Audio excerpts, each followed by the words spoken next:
So guys, let's open our journey and understand what all things we have built, and we will proceed further with further development of our use case.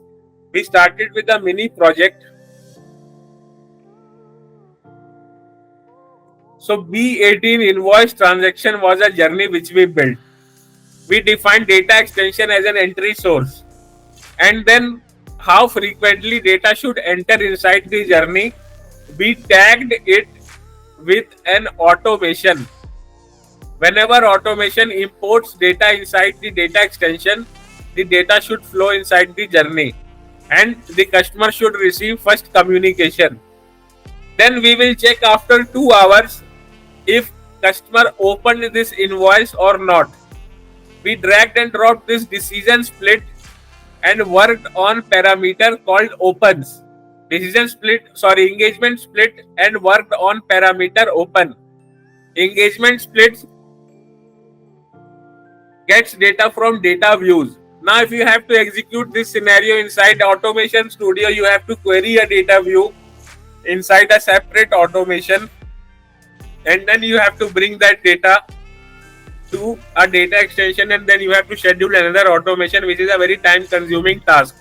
But Journey Builder has flow control activities like engagement splits, which directly connects with data views, and in real time it gets the updations on data view events like opens, clicks, bounces. Then, as we checked if email was opened or not, we have two paths. If it was opened, we went straight. But if customer has not opened, we resent an email to that customer. We resent an email to that customer, and then again we joined to the same path. We used engagement splits from flow control activities. We used join from a flow control activity. Then after 3 days, we are sending a survey feedback form. This survey feedback form we developed with Cloud Pages inside the Marketing Cloud. We used email to Cloud Page integration, where from email we are passing data to Cloud Page. And on Cloud Page, we are requesting parameters passed inside the Cloud Page URL and displaying over the Cloud Page as a pre-defined content.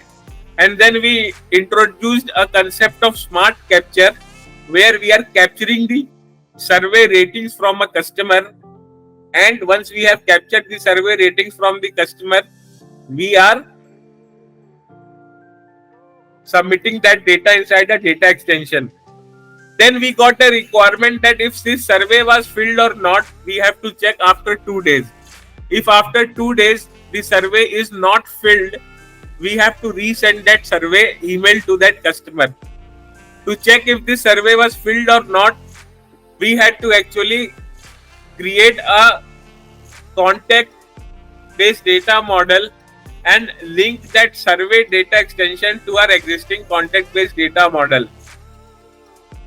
Because if you don't link the survey data extension with the contact based data model, you cannot take decisions inside the journey.